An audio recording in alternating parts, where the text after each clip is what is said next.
এই কুমিরের জান কিন্তু মানুষের হাতে। তোমরা ঠিকই শুনছো, আমি আবার কইতাছি এই কুমিরের জান কিন্তু মানুষের হাতে। কথাটা হইছে যে এই কুমির একটা বাগারের মধ্যে আসা, জাগো বাগারের মধ্যে এই মালটা আসা, এরা কিন্তু বহুত কষ্ট করে এই কুমিরে ধরছে। কিন্তু আমি মানুষের কাণ্ড দেখে অবাক, এত বড় একটা ডেঞ্জার বস্তু এটা নিয়ে মানুষে খেলা খেলাইতেছে। কারণ তোমরা দেখতে পারতাছো পাড়ার একমাত্র এনে এটারে মাপতাছে। সাত এই মালটা দেখুন দেশের সাইন্টিস্ট কুমিরের নেচে দিকে মাথা পর্যন্ত মাপলো আর দেখলো কত বড়। আমার হিসাবে এরকম প্লেয়ার পাড়ায় দুই একটা থাকা লাগে, জানি যে কোনো বস্তু ওর আগে যে মাতবুরি করতে পারে। ইয়াল্লা আবার দিয়ে সবাই শুয়ে দেখতেছে, যেটি আইতাছে অল্প করে শুইতাছে। এই ভদ্র মহিলা জানি কোন দিকে আইছে, এটাও দিয়ে শুয়ে ফটো উঠাইতেছে। এটা একটা শোয়ার পজ দিল না, কুমির রসন্নানি করলো।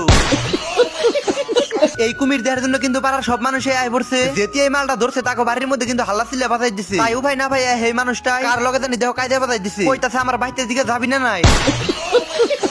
এত বড় একটা ডেঞ্জার বস্তু খালি এই মালটারে রশিদে বাইন্ধা রাখছে দিকে আজকে মানুষ এত উৎপাত করে হারতাছে, যার যেমনি খুশি হেতি হেমনি এটার লগে খেলা খেলাইতেছে। আর মানুষের উৎপাত সহ্য না করবার বাইরে এই বাড়ির একজনের রশির বানি খুলে দিবেন নিছি, কইতে দিলাম স্যার এখন সব টিএমর। একটা মানুষের কত গুলাবো এই কুমিরটা পাকারের মধ্যে আসার ভালো কথা, এটারে সুন্দর করে ধরে বাইন্ধে রাখছে ওটাও ভালো কথা। কিন্তু এই সকালে থেকে একজন আইতাছে গ্রামের সাইন্টিস্ট এনে এটার পরীক্ষা করতেছে, এটাই ভাত খায় না মাছ খায়, ওই না দেখে কার না রাগ উঠবো কও। আর হে রাগে এটার বান খুলে দিবেন নিছে আর কইতাছে অন সব টিএমর।